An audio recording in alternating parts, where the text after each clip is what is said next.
And I call this roundtable meeting to order. I'd like to acknowledge the Vice Chair of this committee, Senator Tom Atta. And in accordance with the open government law, notices of this roundtable were sent to all main media outlets, all senators and stakeholders 5 days in advance on June 23, 2016, and a second notice was sent the other day on June 27, 2016. We're here to, we've convened this roundtable for purposes of discussing a new public law. It was a result of Bill number 241-33, an act to add a new section, new sections of the Article 3, Chapter 51, Title 10 of the Guam Code Annotated, relative to establishing a recycling industry economic stimulus program and to providing a continuing appropriation for this purpose from the Recycling Revolving Fund. And Governor Calvo signed this on Public Law 33-136, signed on March 4, 2016, and this bill passed the legislature, I believe, 15-0. So there's certainly a strong desire to want to fulfill the ongoing commitment of the government and the community to subsidize recycling efforts. And one of the things that we talked about for several months is to create some kind of stimulus program where we would determine how much money is available from the Recycling Revolving Fund divided by the number of tons that are being recycled off island year after year. And so that translated to about $1.2 million a year in this subsidy, which translated to about $30 per ton. And I've asked EPA to help us at this roundtable to kind of give an update of where we're at since the bills was signed into law. I understand that the recycling companies are excited, and they may have they're moving in a particular direction to have this new law implemented.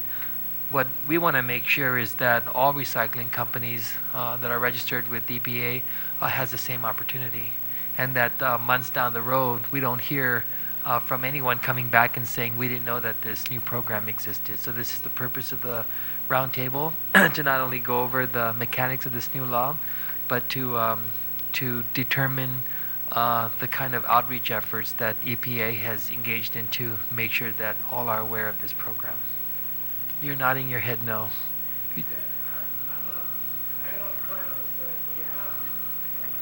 You wait. Okay, I'll entertain your comments because you're a member of the public. Yeah, I told everybody. Because as I was talking, you were nodding your head, and so the one thing that always interests me is the people who nod their head in either direction. So I recognize you this time. Just state your name. My name is. You have a very thick binder of documents, but just be brief. Yes, I'm not going into that all here. But basically, I was surprised to hear about my name is Thomas Hertzlet. I'm retired. I'm not anymore actually involved in the recycling, but I'm aware of it, and I'm pro recycling, and I feel it needs to be done. It needs to be done properly, and we have a law which dates back to 2004, which was you who initiated, and there was supposed to be a promulgation of rules, and you a couple of years ago you reminded EPA again about it, and nothing was done. And also when I asked for details of what is happening to the recycling fund, which was turned over to EPA, I could not get an answer out of it. Occasionally when I attended meetings, there was a mentioning of how much was in the funds, but that wasn't sufficient. When we are looking at how many vehicles or how many registrations are being done annually, on the average, it's 100,000 plus, at $25 a vehicle, that would account to approximately $2.5 million. In 10 years, actually from 2004, let's say 2005, because it was your bill came out close to the end. In 2005 to 2016 would be 11 years. So we would have 27.5 million in the account. Initially, DPW was assigned to take care of it, but then you moved it through a change in law to EPA. In the bill, it's also stated that 3% of the annual revenues coming in goes to the person, for the position of the person taking care of the fund. That would be $70,000 a year. That's a lot of money for one person to take care of the account. However, I can't see any documentation of what has been done to the account. When I asked the OPI, I finally got some sort of information which was minute. And I think this whole thing is a disservice to the people of Guam. So I've now gotten into this one, which sounds to me like is helping a company who's already involved in recycling by moving the trash from A to B. And I recommend that. They have done a tremendous job. They officially went through it all. But then they also went into the business of recycling tires, shredding tires. They're not recycling, they're just shredding the product. They went out, purchased a piece of equipment, which according to one of their stockholders, cost them approximately $1 million. So I don't feel, and I don't think so, they're really making money out of it as of this moment without any government subsidy. And because they're collecting only about $3 or $4, $6 maybe on a tire. Annually, there are approximately 150 to 180,000 tires, waste tires available. So we all knew from the beginning a $1 million expenditure was too much. But on the other hand, something needed to be done. Well, your recollection of the history of the Recycling Revolving Fund is absolutely correct. Yeah. And the genesis of this bill is because EPA has yet to submit the rules and regs as required in the law that established the Recycling Revolving Fund. And so when I called on the public auditor to do an audit, she revealed that for the life of the Recycling Revolving Fund, about $12 million was eroded from the fund because of transfers out by the administration. And so we're seeing these things from the legislature, and we worked closely with EPA over the years, and sometimes some things are beyond their control. We also seen huge purchases made by the Recycling Revolving Fund to purchase heavy equipment. And at the time, we asked that the Mayor's Council submit a plan on how they're going to utilize those heavy equipments, to include how they're going to get their employees certified to be operators of those equipment.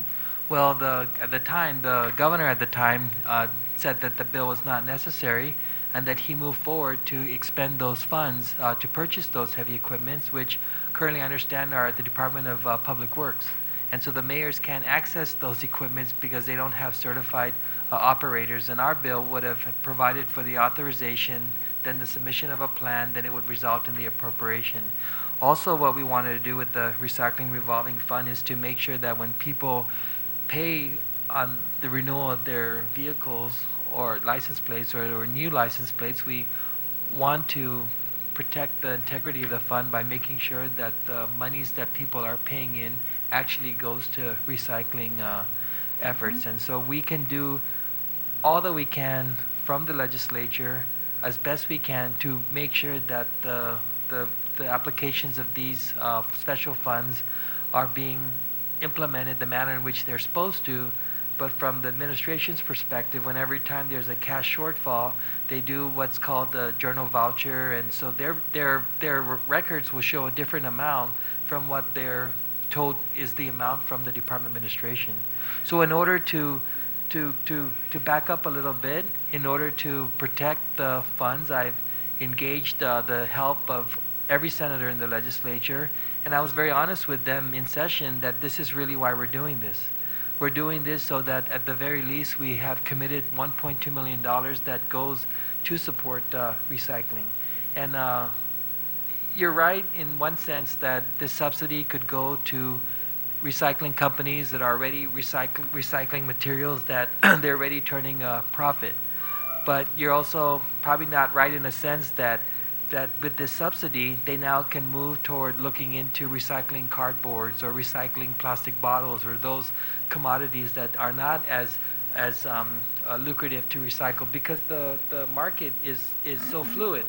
And so originally we wanted to determine some kind of subsidy. I talked to Paul Tobiasen after the fact, but I said originally what we wanted to do was to have the EPA board certify from time to time what the actual break-even points would be. But the market is so volatile that by the time you get a board meeting, you would have missed that ability to make those determinations. So it was just simple math. How much is available to spend from the fund? What have you recycled last year off island? Not local recycling, off island. We also made it in the law that CNMI cannot bring their recyclables to Guam and recycle off of Guam and get the subsidy. So we approached this issue very intelligently, and we discussed all these different scenarios, and I believe we addressed all those concerns. And so the most simplistic way of doing this is, if you're a recycling company, whatever you've recycled, you give the bill of lading to EPA, and whatever tons you've recycled, then you're going to get the $30 per ton subsidy. And then when they do the rules and regs and they submit the rules and regs, this public law has an automatic sunset provision where it just goes away and the new rules and regs will take into effect. So we're doing this so that the very things you talked about are not going to happen anymore, and that we are going to do recycling efforts. Senator, I appreciate that. The only thing is, we're talking here now 11, 12 years of history. EPA had enough time to establish the rules. They failed. Let me just. I mean, I'm not blaming now EPA only. I mean, it's something hasn't happened. When I first waited for the rules and regs, I had a head full of black hair. Now I'm I have no hair. Well, no, but sometimes what's done is done. We just got to move forward. Right. And I recognized you because I want everybody to feel you took the time to come down. I want to hear you out. But I really want to focus on, so what's done is done. The public auditors addressed it. EPA is aware of it. They got their public lashing. They're on notice that these rules and regs have to be submitted. The chairman of EPA board is here. And to discuss these things is not really a fun topic. And instead of waiting and then finding out that more money is being transferred out or more money is being used to purchase things that are not really the priorities of the recycling revolving fund, I hope that you will agree this new public law is the mechanism to guarantee that those funds in the recycling revolving fund are going to support recycling. And it just doesn't favor one recycling company over the other. It's any recycling company that wishes to recycle any recyclable goods off the island. They just present the bill of lading to EPA and they'll cut a check. So can I give them an opportunity to give an overview and maybe state if that's how this new law is going to be implemented?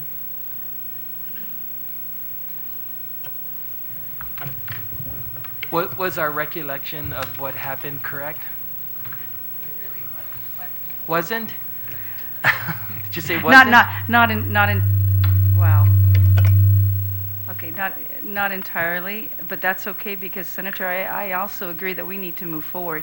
I think that, as you summarize, but I'll give what you today. But I'll give you an opportunity to refute anything that either of us have said. Yeah. I'll give you an opportunity to contribute. And I appreciate that. I really do. But I'm all about progress and moving forward. I don't want to belabor what happened in the past. There were some things that happened that were beyond our control. I'm not going to argue it. I'm just going to move forward and speak on what is happening, what has been happening since the enactment of this law. For starters, everything that we do, we always confer with our administrator, or acting administrator in this case. We also confer with the board of directors as to the best way forward. So what we did is we presented before the board of directors a policy as to how best to proceed with the implementation of this law. And so on May 19th, our chairman and vice chairman signed into policy policy number 016-001. And what is a really simple policy, and we'll make sure a copy is available to you, is we cited what were the basic elements of this law. Number one is the eligibility. So we cited the eligibility, and then more importantly, what needed to be submitted in order for payment to be made. We also coordinated with DOA because as a line agency, Guam EPA is not authorized to cut checks. So what we do is we prepare the bill of lading. What we also prepared was a stimulus certification. It's a form.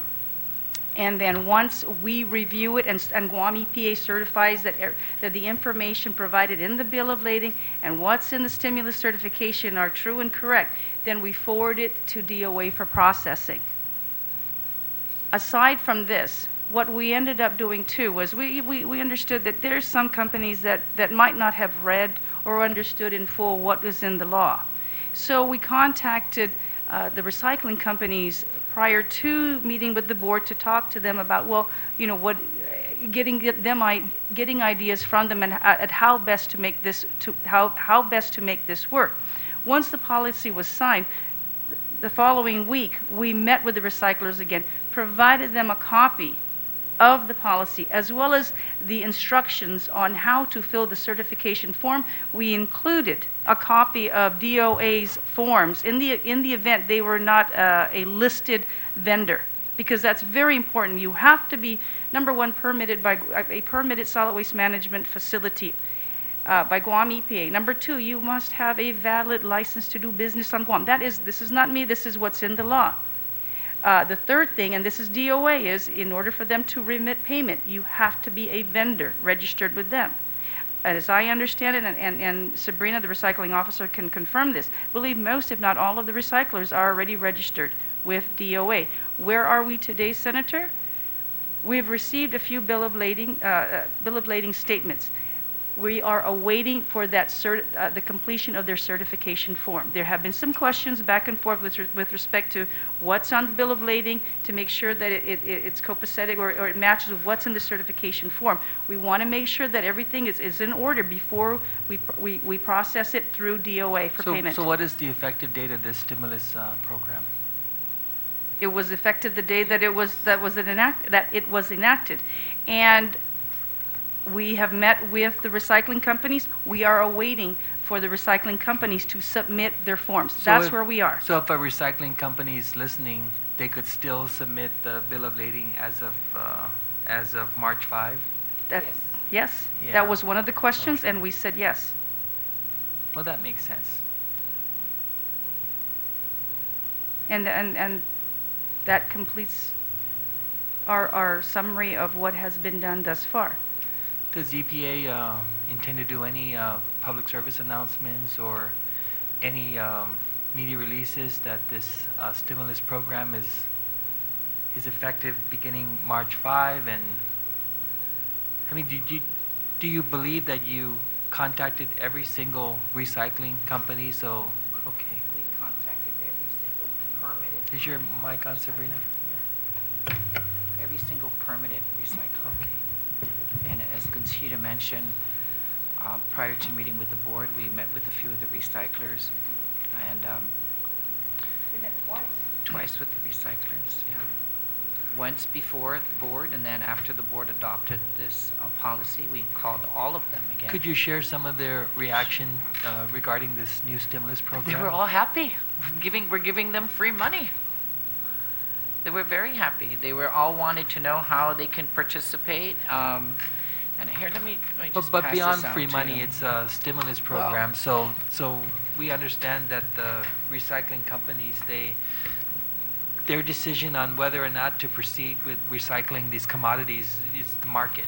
Well, And so maybe free money wasn't really a good choice of words, but they were very happy because a lot of them are really struggling.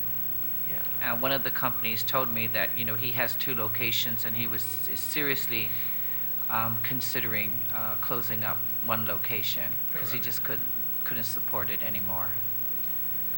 And so the idea behind this stimulus program has always been so that they won't have to lay people off. They can sustain those jobs, and if in the event they would find this to be more profitable, like Tom said, then they might hire a couple more people just to generate more opportunity to recycle these recyclables off island. So.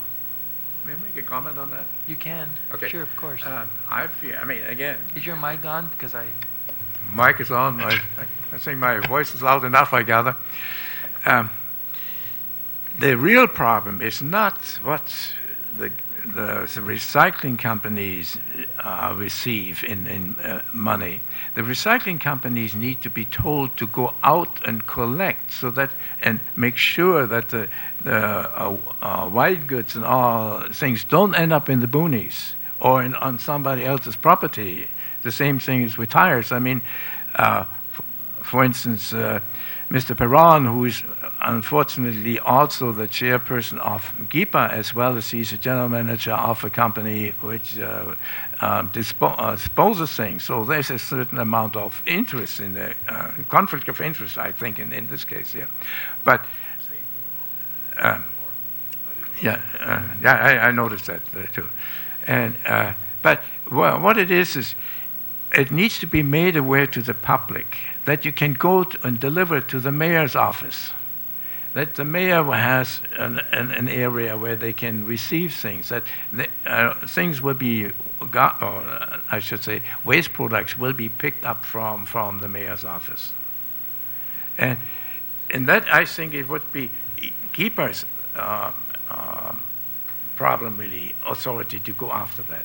But on the other hand, GIPA is a different kind of an authority. They're more or less looking after clean air, clean water, and trying to punish people for that if they don't do the thing right. No? They're not really. I don't think you're really made up for that. Do you have any? I'm going to now try to refine your comments to our agenda. Unfortunately, I don't have it. I and just so the things that yesterday. You're bringing up, we can have at a later time another roundtable. I will send you an email on that. Or also another public discussion, which I've told EPA for some time now that we're going to have to do that. But with respect to your comments that Mr. Prone has a conflict of interest, you heard him say that he abstained from the vote on the board. Right. But generally, if it's something that does something industry wide, it's really not a conflict because he's not doing this just for the company he works for. And so we've disclosed those things and we worked through those things in his own confirmation hearing, and I know your comments make him uncomfortable. No, I don't want to do that. So I'll say what it was not intended. Yeah. It was only stating a fact that. But if it was a stimulus program just for the company to which he works for, then certainly you can raise your hand and say something is clearly wrong with the situation. But all recycling companies that are registered under EPA will have the same opportunity. And when I heard from Sabrina and also the chair and Ms. Tidno here that they're moving forward on this, implementing this new law, what I wanted to do is have a public discussion so that the community is aware that this is what's happening with respect to the Recycling Revolving Fund, and that at the very least as a start, there's $1.2 million worth of stimulus that's going to support recycling companies. And the idea here is they have to cart these recyclables off the island. They're not just going to go around the island, collect it, stockpile it, weigh it, and then give EPA an invoice saying I have 30 tons, and so you give me a $30 subsidy. So where's my $900, basically? Okay. So do we have a understanding? Right, but don't give up. It was because of your it was because of the things that you raised over the years that prompted me to write to the public auditor, and she's still committed to looking to see where those transfers out of the fund actually went to, and that's an audit she's working on. Okay, I'm giving you an opportunity to correct me, Conchita. You said there's some things I said there. I know you don't want to go back, but I believe everything that my whole recollection of what's happened over the years, I stand by it. And I can't let you just walk away from the table with a general comment that I don't agree with what you said.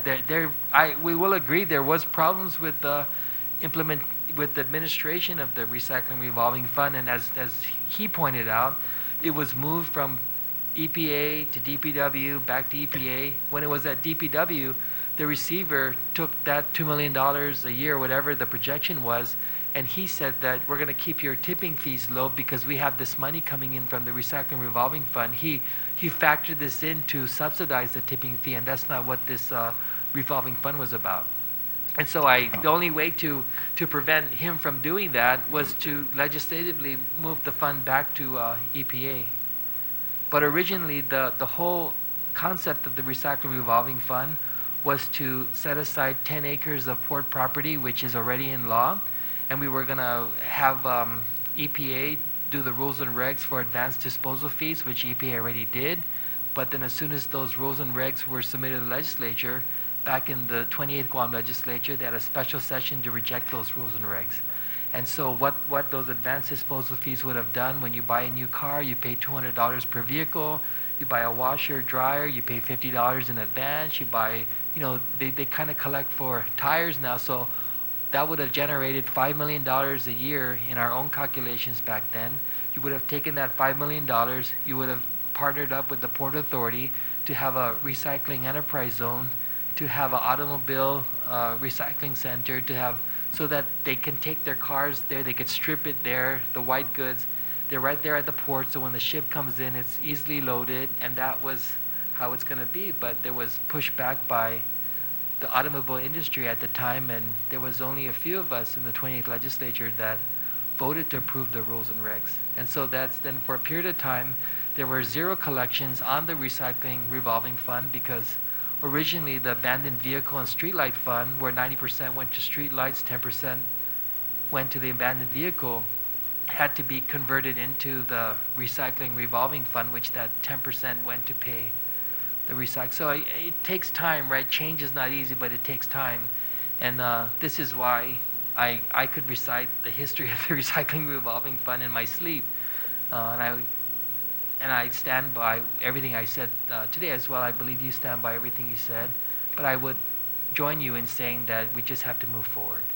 And that EPA has gone to a place now where, with respect to the recycling revolving fund, absent the submission and adoption of the rules and regs, this is your program to provide the stimulus package. And I was told by the board that it's possible that EPA, when they submit the rules and regs, they might actually include this program in the rules and regs. That's correct. Yeah. So we're cool, right? Yes, yes. You're okay? I'm okay. I have Okay. only two other little things here which I wanted to ask. Well, one is here EPA, and since the chairperson is also here, will there be... Go ahead and submit that in writing. In And we'll writing. give them an Okay. opportunity to... Yeah, we don't want to... There's another thing is that has nothing to do with that. With regards to the recycling fund, every time you register a car, you're paying $25 to the recycling fund. Now, is there a limit to a car on that thing? For instance, my car is 16 years old, and so now since 2004, I've been paying every year $25 for recycling. I mean, I paid over and over and over for that thing. So, is there some sort of a stoppage that I can waive the $25? No, it's not. I know that. I It's think not it's in the part law. of licensing your vehicle. Yeah, right. Yeah, right. so... But I mean, that wasn't thought about, right? Your car is still insurable? Oh, yes. And it still has a value, too. I thought you And- can't insure a car after 10 years. Oh, no, they do. And they even offer me, I have even insured value in case somebody steals or burns it or whatever. Because, But it's the cost of disposal. It doesn't vary. It doesn't matter how old Yeah. the vehicle is. Yeah. The cost is always, it'll be applied to your vehicle versus the car that broke down this year. So no, I understand that. But I mean, if your car, let's assume 6 years is a general exception for a car.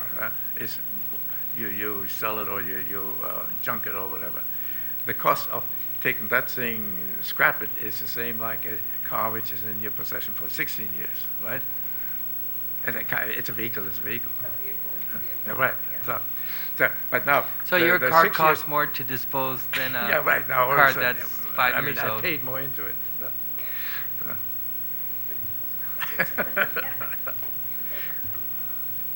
Okay.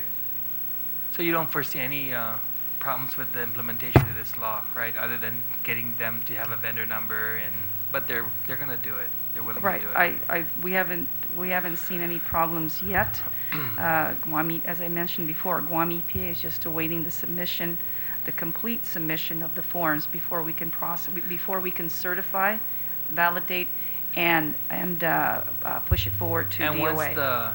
once the documents are submitted to DOA, do you have any turnaround time as to how long the check will be cut? Because you don't want to add insult to injury. And I guess my message to the acting administrator is she needs to get with DOA to make sure that the turnaround time is just as quickly as they're able to submit it. I agree, but it's another line agency, and I will leave it to So to you the don't. So my cabinet point members. is, don't treat these individuals as vendors. That it's a stimulus program, that they complied with the documentation, you certified that okay, it's true and correct. You submitted. I think DOA should, not even use the excuse that we're reviewing the documents. I think the idea is that EPA is the Right. the only problem is you don't cut the checks, but EPA That's is it. really the controlling factor when it comes to the recycling revolving fund. That's right. So And you we almost certify. have to- We have to certify on that document that all the information is true and correct. So I don't know how long it takes for them to cut a check, but I don't even think DOA has any authority to review what you submit. Whatever you submit that's been certified, they just need to type the check. One would hope, but Senator, I agree. We don't want to. We certainly we want to encourage the implementation and the success of this law, and knowing Sabrina and as well as myself and the acting administrator, we will contact DOA because we know that if payment isn't made, they will the recycling company will contact Guam EPA first. Because these companies are doing this in good faith, that if they invest in carting these recyclables and their books is going to show a loss, but with the stimulus package they're going to break even, and then we take long to pay them. Yeah, That's agree. another reason. One thing I want to talk about publicly is the other partnership in this process, that's DOA. And we have been working with DOA. Could I suggest that you, Mr. Chairman, that you develop a MOU that both EPA and DOA will sign, and have them commit to 3 working days or whatever those numbers, so that the recycler knows that okay, I submit my documents and there's a promise and a guarantee that I'm going to get the check in X number of days. Can you add that, the development of a MOU to He's your... going to direct us, so so we will prepare it for his review. Why can't they have their own bank account? We also, over the years, we tried to get EPA to be an autonomous agency where they are controlling their own funds and writing their own checks. And Don't you sign checks for them?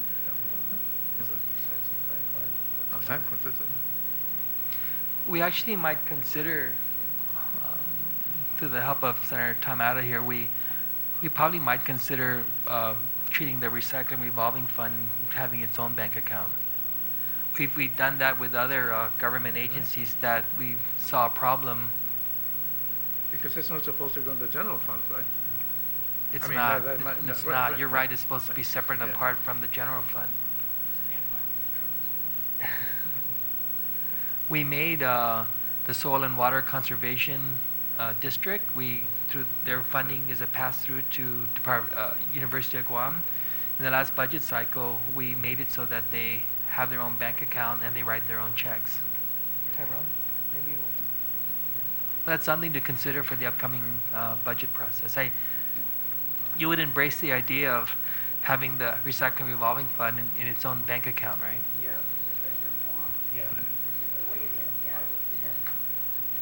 I'm sure the details will need to be worked out because as it stands, the monies would go initially to the Treasurer of Guam when individuals register their vehicles, and then from Department of Revenue Taxation, they would remit that amount or they would transfer that amount into DOA. So it's actually a couple of agencies in addition to Guam EPA that would need to be involved. It has to go through DOA. It doesn't come from DRTs from Treasury of Guam straight into to establish account for that? Yeah, DRT, Well, to we the best can't of my get around knowledge. that. We won't be able to get around that. Yeah. Okay. So Revenue Tax will remit the money. Yeah. It's Treasurer of Guam. Okay. And then the DOA will cut a one big check to the Recycling Revolving Fund, and they deposit that check into the Recycling Revolving Fund bank account, whatever account they establish to any bank, and then they have their two signatories and their own processes. So at least if we do it that way, you're guaranteed that whatever's deposited into the Recycling Revolving Fund will not be taken out unless the board agrees. There's some delay getting to the revolving recycling fund due to some audits and certifications and that can be done at times before it comes to our fund. That's the impression I have. But we'll have to look at that whole process. Paul, you want to join the? Okay. Please. Actually, Bob, that should be done so you guys get a copy from Revenue Tax on the end of the month. How much money? Where's the you button? collect, Okay. then you Yeah, I'm sorry. go I'm at a disadvantage because I can only hear maybe then they can- 25% of what you're all saying. So some of it I catch and some of it I don't catch. I think that would be the way to do it. But I just have a few comments. I got 2 receipts here today. So I did my civic duty and I went to DPW and I dropped off my bag of trash. Okay, so I paid $7.50. I haven't gone there to deliver trash for about 2 to 3 months. Yeah. So that's one bag for our family, and which the point I'm trying to make is that I know to what degree I can push recycling. I can shrink this thing to an amazing amount. So I'm probably recycling like 80 to 90% of whatever our family handles. Okay, but that means I also maximize the recycling options we have, and so I went to Pyramid. So I went to Pyramid today, and I had to pay them. They paid me, and I paid them. Okay, now I don't mind paying them, but not everybody on Guam would want to pay them to get rid of certain items. But they have to be paid in order to stay in the black. Otherwise, worst case scenario, they close up shop, get on the plane, and leave us all holding the bag. That's a bad situation. So they paid me for some aluminum, they paid me for some copper wire, things like this, but I had to pay for the scrap steel. Again, they've got to make a profit. And they would have never come here to Guam to do this business if they didn't know that we're going to make some money at it. And being a capitalist, I see nothing wrong with that. But it seems to me that we have to evaluate just how valuable is it to our community to keep things out of the landfill. It should be pretty important. Now, everything we bought, even Mr. Tom's 16-year-old car or whatever, when that was new, that was shipped in here. And the price was paid for the transportation, the price was paid for the dealer and all that. And we all deal with that. It's like the airplane ticket. You get a one-way ticket? No, you get a round-trip ticket. Yeah, like when you go to Japan, you have to have a round-trip ticket. When we buy a washing machine here, there's no round-trip ticket. So maybe what we ought to be focusing on is make sure there's a round-trip ticket. And the other thing I noticed, I think it's a fine idea to have a certain amount of money based on the bill of lading at the commercial board. That makes sense, okay, that you've got some proof, okay? But it's not, $30 a ton doesn't seem to make a much difference if it's steel or if it's cardboard or if it's plastic. That all depends on the commodity price. And on the internet, anybody can go to the internet and find out what the commodity price is. So the plastic is a pretty difficult thing to get rid of. And we're fortunate that Pyramid does take this. I think they've been telling me they're losing money at it. But thank goodness they're doing it. So in my view, we ought to make sure that they can be profitable. If we have to take the commodity price and double it I don't see any problem with that. One thing I'm completely confused about is where in the world does this money go in the revolving fund? I don't know if I can see it. Is it posted on the internet somewhere? Does the OBA tell us how much money came in January and how much money went out? Why is that so obscure? Every citizen on Guam should know what's going on. It should be right out in front. Nothing. It should be like a government transparency. So, how much is in the bank? Does anybody know? No answers. So Can you answer that? Do you have the latest AS 400 report? I would have to verify that with our ASL. So we can't go on the internet and go at a website and find out exactly how much is in the revolving fund. How much is reported to Guam PM? We can check with our ASL, but that doesn't mean that's exactly what was received. We can tell you what has been transferred into the account. You know, I mean, that's the much as we can tell you. Okay. Because the monies do not come directly to Guam EPA. Okay. It goes to two different agencies before it's loaded into Guam EPA account. Does the OPA have that information? If the OPA is working for me, I'd like to see what that is.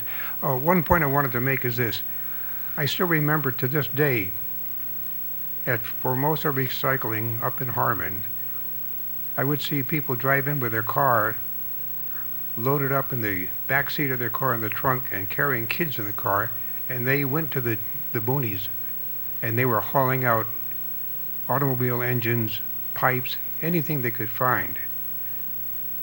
And Formosa Recycling was buying this from them. The only reason they did this effort was because they could make a small amount of profit. Again, if you make things simple, if you make something valuable enough, you will solve your problem. Like if people knew they were going to get $5 a tire if they turned it in, you wouldn't have junk tires in the boondocks. So I don't know how we're going to achieve this, but we seem to bring it in. We can pay for the shipping to come in, but we can't seem to find a way to make it work where we can pay for it to exit. Well, that was the idea behind the advanced disposal fees. Exactly. If someone paid $200 for a vehicle, and after they redeem it, they were going to get $100 back, you would be certain that they would dispose of that vehicle properly. Is there money for that? Has that been funded? You were with us a while ago when we had that fight, and yeah, that's a good idea to have and that. also with the washing machine, if you paid advanced disposal fee of $50, then you were going to get $25 back after you've redeemed it at the redemption center. People would be turning in because, as we understand, when you put a price to an item, that's the incentive. And you talk about you wonder if $30 per ton is actually a lot of money.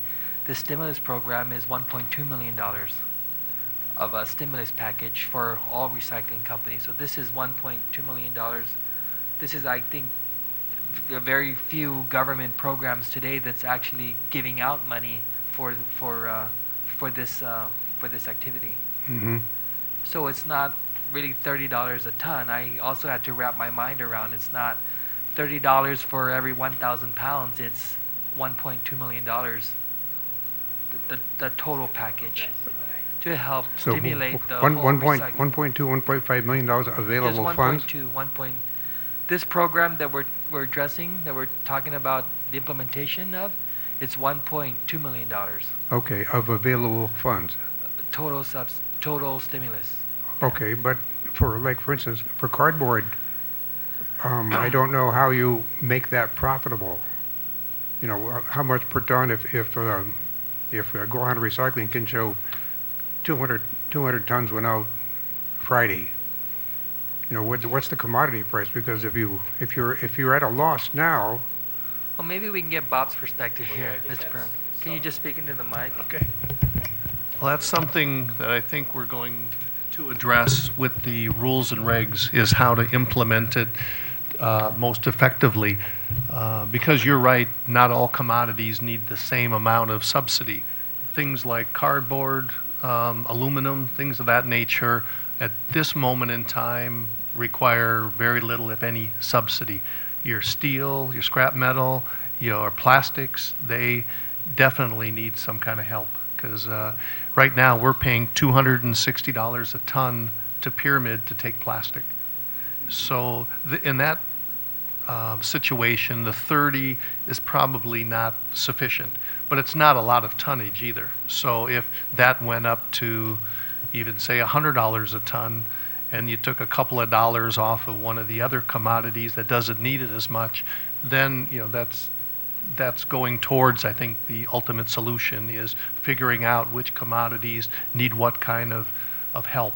And I think that's what the agency is going to take into account when they come up with the final rules and regs as to how that 1.2 is going to be spent that's being made available.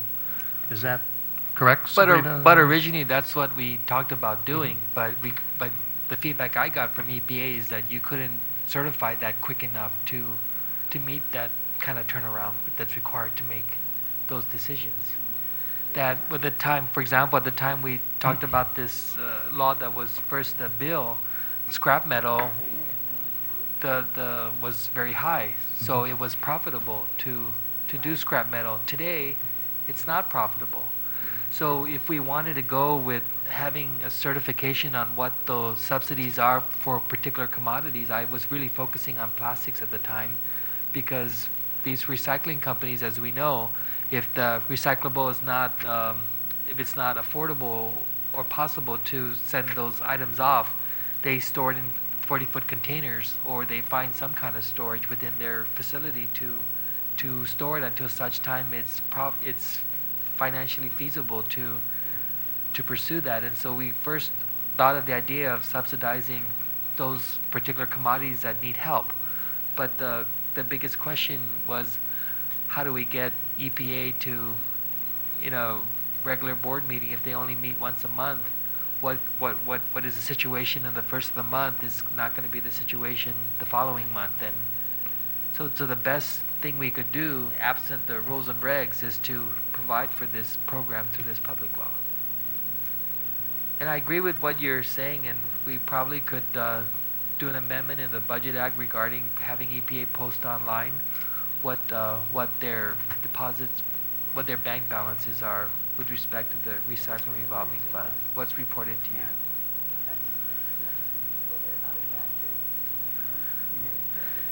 Conchita, maybe what I would be looking for is what's reported to you versus what's actually in the account, because that's the issue that we're finding is you may show that you have X amount of money, but when you call or you pull up on the AS400, the government computer system, it's far less than what you believe you have. So if we start exposing those things online and showing the disparity, it will help to. Okay. Senator, maybe we can look at like an index on a quarterly or semi-annual basis versus like a month-to-month basis, and there may be a way to figure out. Like a sliding scale. Can you speak into the mic, because people are following on TV and I'm so they don't sorry. read lips. Thank you, Senator. And so this was an issue that was brought up during the 2 meetings with the recycling companies. And what Guam EPA said, look, this law is a good point of departure to get things going. We understand that it's not a perfect system, and that the rules and regulations are being developed, and we expect to have them completed by September of this year. And in those rules and regulations, we would like to propose a sliding scale of sorts to take a look at those indices, if you will, that industry may recommend. But it is work in progress, and we hope to further define. We expect to further define these amounts during the process when we do the rules and regulations. We'll have the draft. We'll present it to the board. Even before that, we'll follow the AAA process. Even before that, we will probably meet with the recycling companies and say, okay, this is what we have. before it gets to the board, because we try to minimize the concerns before it gets to the board for their review and approval. To see where the problems really lie from the recyclers. What commodities are you having trouble with? And look for indexes that we could reference. I've talked to our commodity broker, and he was having trouble kind of getting his arms around how to index it. So, we can continue to work with people like him to see if he can come up with some recommendations on world prices and versus adapting that locally, because the shipping costs from Guam to get the recyclables out of here is very expensive. It's something that they don't deal with in the States like we have to deal with. So we've got to consider the amount we ship and the cost of the market we're shipping to. So all those have to be considered in an index. With the stateside index may be this much, but we have a much higher cost in that we're shipping $3,000 to $4,000 a load of cost of the shipping of the material. So it just really has to be thought through with all the local costs of doing recycling versus what it costs them in the States. And so that's why we made it this way, so it's very simple, and so that we don't wait till we figure that out. Meanwhile, money's being transferred out of the fund, and we're getting more frustrated that it's not really used for its intended purpose. And so this is the solution that we have, and I'm happy to hear that the feedback from the recycling companies is that it's helpful. Okay. There's nothing else. Thank you for your time, and we'll be adjourning, but we will be reconvening to address a lot of the concerns that the gentleman raised. Yeah. I mean, I'm pretty responsive, right? Yeah, right. Can you say that into the microphone? Okay, Not quite. I'm still missing one invitation, young man. Which one?